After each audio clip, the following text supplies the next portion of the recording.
AD 30. 40 വർഷം ഒന്നും സംഭവിച്ചില്ല. അതിവേഗതയിൽ സൂര്യൻ ഉദിച്ചു അസ്തമിച്ചു. കാലചക്രം അതിവേഗത്തിൽ പാഞ്ഞുപോയി. 4 പതിറ്റാണ്ട് അതിവേഗത്തിൽ മാറി. യഹൂദന്മാർ കൂടുമ്പോൾ ഇങ്ങനെ പറയുമായിരുന്നു എന്ന് ഞാൻ വിചാരിക്കുന്നു. അയ്യോ, ആ റോമൻ ഗവർണർ പിലാത്തോസ് അവൻ എന്തൊരു ഭീരുവാ. അവൻ എന്താ പറഞ്ഞത്? യേശുവിന്റെ ചോര, യേശുവിനെ കൊന്നാൽ കുറ്റമുണ്ടെന്ന്. നമ്മൾ അന്ന് ഏറ്റെടുത്തതല്ലേ ഇവന്റെ ചോരയ്ക്ക് വില പറയാമെന്ന്. കൊല്ലം 40 കഴിഞ്ഞില്ലേ, ഒരു ചുക്കും സംഭവിച്ചില്ലല്ലോ. അങ്ങനെ പറഞ്ഞ് 40 വർഷം യഹൂദന്മാർ കഴിഞ്ഞു. സ്നേഹിതന്മാരെ, സ്വർഗത്തിലെ ദൈവം തന്റെ പുത്രന്റെ ചോര വിലയ്ക്ക് വാങ്ങിയ യഹൂദൻ എന്ന സ്വന്തം ജനം ചെയ്ത കഠിനമായ പാപത്തിനു നേരെ വാളോങ്ങുവാൻ ഈ 40 കൊല്ലം ദീർഘക്ഷമയോടിരിക്കുമ്പോൾ തന്നെ ന്യായവിധിയുടെ വാൾ സ്വർഗത്തിൽ തേച്ച് അവൻ മിനുക്കിക്കൊണ്ടിരിക്കുകയായിരുന്നു. അത് വെട്ടിത്തളങ്ങിക്കൊണ്ടിരിക്കുകയായിരുന്നു. ആരുടെ ചോരയാണോ യഹൂദന്മാർ വില കൊടുത്തു വാങ്ങിയത്, ആ ചോരയ്ക്ക് പ്രതികാരം ചെയ്യുവാൻ എന്റെ ദൈവം തീരുമാനിച്ചു. AD 70 ആയപ്പോൾ റോമൻ സൈന്യാധിപൻ ടൈറ്റസ് തന്റെ പടയാളിയുമായി യെരുശലേമിനെ വളഞ്ഞു. യെരുശലേമിൽ യഹൂദജനം തങ്ങളുടെ പുണ്യഭൂമിയിൽ ആലയത്തിനകത്തും പുറത്തുമായി അവര് തമ്പടിച്ചു. കോട്ടക്കൊത്തളം വളരെ മറച്ച് സുരക്ഷിതമാക്കി അവർ ദൈവത്തോട് നിലവിളിക്കാൻ തുടങ്ങി. പ്രവാചകൻ പറയുന്നത് ഇങ്ങനെയാണ്: അല്ലയോ യഹോവേ, മടങ്ങി വരണമേ. അല്ലയോ യഹോവേ, ഞങ്ങളെ രക്ഷിക്കണമേ. അല്ലയോ ദൈവമേ, ശത്രുക്കൾ ഞങ്ങളെ വളഞ്ഞിരിക്കുന്നു, ഞങ്ങളോട് കരുണ തോന്നണമേ. സ്നേഹിതന്മാരെ, യേശുവിന്റെ ചോര വില കൊടുത്തു വാങ്ങിയ ഈ മൂഢജാതിക്ക് വേണ്ടി പ്രവർത്തിക്കുന്നവനായിരുന്നില്ല സ്വർഗത്തിലെ ദൈവം. അവൻ മൗനമായിട്ടിരുന്നു. ഏറെ കഴിഞ്ഞില്ല, റോമൻ സൈന്യം അകത്തേക്ക് പാഞ്ഞു കയറി. ഏകദേശ കണക്ക് 13,56,000 യഹൂദജാതിയെ അവിടെ വെച്ച് കൊല ചെയ്തുവെന്ന് ചരിത്രം സാക്ഷിക്കുന്നു. യഹൂദന ചോര കുതിരയുടെ കടിവാളോളം ഉയർന്നു. മാത്രമല്ല 97,000 യഹൂദന്മാരെ ഇറ്റലിക്ക് മാത്രം ദാനമായി വിറ്റുകളഞ്ഞുവെന്ന് ചരിത്രം സാക്ഷിക്കുന്നു. തീർന്നുവോ?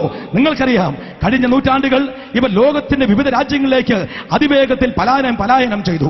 ലോകത്ത് സ്വന്തമായൊരു ഭാഷയില്ല, സ്വന്തമായിട്ട് ഒരു മണ്ണില്ല, സ്വന്തമായിട്ട് ആരാധനാലയമില്ല, സ്വന്തമായി യാഗമില്ല, യാഗപീഠമില്ല, പ്രവാചകന്മാരില്ല, സ്വന്തമായിട്ടൊരു ഭാഷയില്ല, ഒരു പൗരത്വമില്ല. അങ്ങനെ നമ്മുടെ മട്ടാഞ്ചേരിയിലും വന്ന് യഹൂദന്മാർ കഴിഞ്ഞില്ലേ? ഇതുപോലെ ജാതി ലോകത്തുണ്ടോ? ചിന്തിച്ചു നോക്ക്. 1900-ലേറെ വർഷം ലോകത്ത് ചെതറിക്കിടന്നിട്ട് ആർക്കും വേണ്ടാത്തൊരു ജാതി ഒടുവിൽ ബ്രിട്ടൻ ദാനമായി കൊടുത്ത ഒരു പിടി മണ്ണും വാങ്ങി ഇപ്പോഴും പലസ്തീനിൽ ചോര ചൊരിയുന്നു യഹൂദ ജാതി. എന്താണ് അതിന്റെ കാരണം? ഇവരുടെ രക്തം ഞങ്ങളുടെ മേലും ഞങ്ങളുടെ മക്കളുടെ മേലും വരട്ടെ. യേശുവിന്റെ ചോരയെ തൊട്ട് കളിച്ചാൽ അത് തീക്കളിയാണ്, സംശയമില്ല. അതിന്റെ വ്യക്തമായ തെളിവ് യഹൂദന്റെ ചരിത്രം. കൊടുത്തു തീർന്നില്ല സ്നേഹിത. ആ ചോരയെ തൊട്ടതിന്റെ പ്രതികാരം തീർന്നില്ല. അവന്റെ മക്കളും കൊച്ചുമക്കളും അനുഭവിച്ചു തീർന്നില്ല. ഇന്ന് രാത്രിയിൽ വേദനയോടെ വിനയത്തോടെ ഒരപേക്ഷ എനിക്കുണ്ട്. നിങ്ങൾ ആര് തന്നെയെങ്കിലും ഞാൻ പാദം പിടിച്ചപേക്ഷിക്കാം. യേശുവിന്റെ പുണ്യാഹ രക്തത്തെ അശുദ്ധമെന്ന് വിചാരിക്കരുത്. നിന്റെ പാപത്തിന്റെ പരിഹാരത്തിനു വേണ്ടി കാൽവരി ക്രൂശിൽ 33.5 വയസ്സിലെ തളയ്ക്കുന്ന ചോര താഴേക്കൂറ്റി തന്ന ദൈവപുത്രന്റെ സ്നേഹത്തെ നീ ചവിട്ടി തേച്ചു പോകരുത്. അവന്റെ ചോരയെ തൊട്ട് കളിച്ചാൽ ഇങ്ങനെ മടങ്ങി വരാതെ വണ്ണം ഈ ഭൂമണ്ഡലം വിട്ട് നീ മാറ്റപ്പെടുമ്പോൾ ദൈവത്തിന്റെ കോപത്തിന് മുമ്പിൽ ന്യായവിധി മാത്രമല്ലാതെ നിനക്ക് വേറെ ഒന്നും അവശേഷിച്ചിട്ടില്ല. ദൈവം ക്ഷമിക്കാതെ ന്യായം വിധിക്കുമെന്ന് ബൈബിൾ വെളിപ്പെടുത്തിയ കഠിനമായ 3ാമത്തെ പ്രയോഗം. കൃപയുടെ ആത്മാവിനെ നിന്ദിക്കുകയും ചെയ്തവൻ എത്ര കഠിനമേറിയ ശിക്ഷയ്ക്ക് പാത്രമാകും എന്ന് വിചാരിപ്പി. കൃപയുടെ ആത്മാവിനെ നിന്ദിക്കുക. വേദപുസ്തകത്തിൽ പരിശുദ്ധാരൂപിക്ക് പല പേരുകൾ നൽകിയിട്ടുണ്ട്. അതിലൊരു പേരാണ് കൃപയുടെ ആത്മാവ്. പരിശുദ്ധാത്മാവിനെ നിന്ദിക്കുക. എന്താ ആത്മാവിനെ നിന്ദിക്കുക എന്ന് പറഞ്ഞാൽ ഒറ്റ വാക്കിൽ പറയാം. കർത്താവായ യേശു പറഞ്ഞു, ഞാൻ ആത്മാവിനെ നിങ്ങൾക്ക് തരും എന്ന് പറഞ്ഞാൽ ഞാൻ പോയ ശേഷം കാര്യസ്ഥലങ്ങളുടെ അടുക്കിലേക്ക് അയക്കും. പരിശുദ്ധാത്മാവ് വന്നു കഴിഞ്ഞാൽ പാപത്തെക്കുറിച്ചും നീതിയെക്കുറിച്ചും ന്യായവിധിയെക്കുറിച്ചും നിങ്ങൾക്ക് ബോധം വരുത്തും. ഇന്ന് രാത്രിയിൽ നിങ്ങൾ ഈ സുവിശേഷം കേൾക്കുമ്പോൾ ഓർക്കണം, ദൈവത്തിന്റെ ആത്മാവ് നിങ്ങളോട് സംസാരിക്കുന്ന സമയമാണിത്. മാനുഷികമായിട്ട് ഞങ്ങൾ കേവലം ഉപകരണങ്ങൾ മാത്രം. നിങ്ങൾ ഒരു കാര്യം സമ്മതിക്കണം എന്നൊരു അപേക്ഷ എനിക്കുണ്ട്. കഴിഞ്ഞ അനേകം മാസങ്ങളായി എന്റെ പ്രിയപ്പെട്ടവരെ, 100 കണക്കിന് ദൈവമക്കൾ ഈ യോഗത്തെയോർത്ത് ഞങ്ങൾ പ്രാർത്ഥിച്ചുകൊണ്ടേയിരുന്നു. ഈ സമയത്ത് ഇപ്പോൾ പ്രാർത്ഥിക്കുന്ന അനേകർ ഇവിടെ ഉണ്ടെന്ന് നിങ്ങൾ ഓർക്കണം.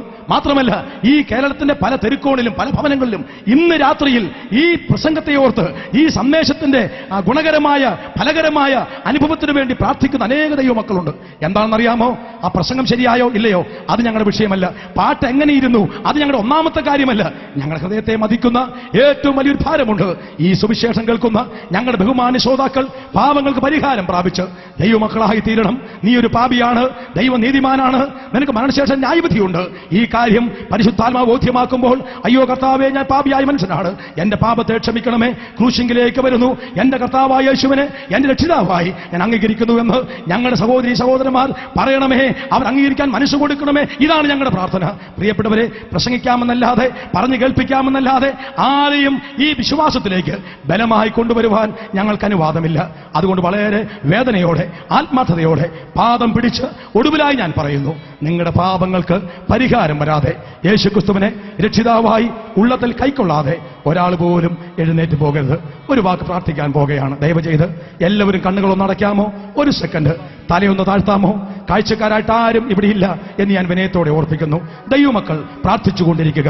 ഇന്ന് രാത്രിയിൽ ക്രൂശിന്റെ മഹത്വം വെളിപ്പെടുവാൻ, ഇന്ന് രാത്രി യേശു ചൊരിഞ്ഞ ചോരയുടെ മഹത്വം വെളിപ്പെടുവാൻ, ഇന്ന് രാത്രിയിൽ യേശുവിന്റെ രക്തത്തിന്റെ വിലയായിട്ട് ചില കർത്താവിലേക്ക് നടന്നു വരുവാൻ, ആ ക്രൂശിന്റെ മഹത്വം കണ്ട് തിരുനാമത്തെ മഹത്വപ്പെടുത്തുവാൻ ഇന്ന് രാത്രി ചിലർക്കിടയാകട്ടെ. നിത്യമായ ന്യായവിധിയിൽ നിന്നും ഇന്ന് രാത്രി ചിലർ ഒടുവുള്ളവരായി മാറട്ടെ. സ്വർഗം സന്തോഷിക്കുന്ന ശുഭകരമാഗ്രഹം അനുഭവിക്കുവാൻ, നിന്ന മാറി അഭിമാനമുള്ളവരായി മാറുവാൻ, നരകത്തിന്റെ വിധി മാറി സ്വർഗത്തിന്റെ സമാധാനത്തിലേക്ക് വരുന്ന ഒരു രാത്രിയായി മാറട്ടെ. ആരും കാഴ്ചക്കാരില്ലെന്ന് ഞാൻ ഒന്നുകൂടെ ഓർപ്പിക്കുന്നു. ഇപ്പോൾ യേശുക്രിസ്തുവിനെ ഹൃദയത്തിൽ സ്വീകരിച്ച് പാപക്ഷമ പ്രാപിക്കുവാൻ, ദൈവമക്കളാകുവാൻ, സമാധാന സമ്പൂർണമായ ഒരു ജീവിതത്തിന്റെ ഉടമയായി മാറുവാൻ ആഗ്രഹിക്കുന്നവർക്കായി ഞാൻ ഈ പ്രാർത്ഥനാവാചകം ഒന്ന് ചൊല്ലിത്തരാം. നിങ്ങൾ വിശ്വാസത്തോടുകൂടെ ഈ വാക്ക് പ്രാർത്ഥിക്കുക മാത്രം ചെയ്താൽ ദൈവം നിങ്ങളുടെ പാപത്തെ ക്ഷമിക്കും. ഇതുവരെയും രക്ഷിക്കപ്പെടാത്തവർ, മരിച്ചാൽ എവിടെ പോകും എന്ന് നിശ്ചയമില്ലാത്തവർ, ഇന്ന് രാത്രി എന്റെ പ്രാണനെ കർത്താവ് ചോദിച്ചാൽ എരുതിയിലേക്കായിരിക്കുമോ കാലെടുത്ത് വെക്കുന്നത് എന്നുറപ്പില്ലാത്തവർ, ദയവ് ചെയ്ത് വിശ്വാസത്തോടെ ഇത്രമാത്രം പ്രാർത്ഥിക്കുക. എന്റെ പാപത്തെ ക്ഷമിക്കണമേ, എന്റെ കർത്താവും എന്റെ രക്ഷിതാവുമായി ഞാൻ അങ്ങേ ഇപ്പോൾ ഹൃദയത്തിൽ സ്വീകരിക്കുന്നു. നിങ്ങളിങ്ങനെ പ്രാർത്ഥിച്ചുവെങ്കിൽ ദൈവം സാക്ഷി, നിങ്ങളുടെ പാപത്തിന് പരിഹാരം ദൈവം വരുത്തിയിട്ടുണ്ട്. സമാധാനത്തോടുകൂടെ നിങ്ങൾക്കിന്നു മുതൽ ജീവിക്കുവാൻ തിരുവെഴുത്ത് അനുവാദം തരുന്നു. ഒരു നിമിഷം നിങ്ങൾക്കായി പ്രാർത്ഥിക്കാൻ ഞങ്ങൾക്ക് താല്പര്യമുണ്ട്. ഇപ്പോൾ ഈ പ്രാർത്ഥനയിലൂടെ യേശുക്രിസ്തുവിനെ ഹൃദയത്തിൽ കൈക്കൊണ്ട ഇവിടെ ഇരിക്കുന്നവർ ദയവ് ചെയ്ത് ഒരു നിമിഷം എഴുന്നേറ്റ് നിന്ന് നിങ്ങളുടെ സാന്നിധ്യം വെളിപ്പെടുത്തുമെങ്കിൽ, ഇപ്പോൾ യേശുക്രിസ്തുവിനെ എന്റെ ഹൃദയത്തിൽ ഞാൻ രക്ഷിതാവായി സ്വീകരിച്ചിരിക്കുന്നു, എനിക്ക് വേണ്ടി പ്രാർത്ഥിക്കണമേ എന്ന് വെളിപ്പെടുത്തുവാൻ ആരെങ്കിലും തയ്യാറുണ്ടെങ്കിൽ ദയവ് ചെയ്ത് എഴുന്നേറ്റ് നിൽക്കുക. നിങ്ങൾക്ക് വേണ്ടി ഞങ്ങൾ പ്രാർത്ഥിക്കും. ഒരു ചടങ്ങായിട്ടല്ല, ആചാരമായിട്ടല്ല, പക്ഷേ സ്വർഗം നിങ്ങളെ കുനിഞ്ഞു നോക്കുന്നുണ്ട്. ക്രൂശിൽ ചൊരിഞ്ഞ ചോരയുടെ സമ്പാദ്യങ്ങൾ ഇന്ന് രാത്രി ആരൊക്കെയാണെന്ന് അറിയുവാൻ ദൈവത്തിന് താല്പര്യമുണ്ട്. ഞാൻ ഏറെ നിർബന്ധിക്കുകയില്ല, ഏറെ സമയം തരികയില്ല. സഹോദരിമാരുടെ കൂട്ടത്തിൽ ആരെങ്കിലും ധൈര്യത്തോടുകൂടെ എനിക്ക് വേണ്ടി നിന്നയേറ്റ് മരിച്ച എന്റെ ഈശോ മിശിഹായ്ക്ക് വേണ്ടി, കർത്താവിന് വേണ്ടി എന്റെ ഹൃദയം ഞാൻ തുറന്നു കൊടുത്തിരിക്കുന്നു, എനിക്ക് വേണ്ടി പ്രാർത്ഥിക്കണം സഹോദര, വെളിപ്പെടുത്താൻ ആർക്കെങ്കിലും താല്പര്യമുണ്ടോ? സഹോദരന്മാരുടെ കൂട്ടത്തിൽ ആരെങ്കിലും ഉണ്ടെങ്കിൽ ദൈവം നിങ്ങളെ അനുഗ്രഹിക്കും.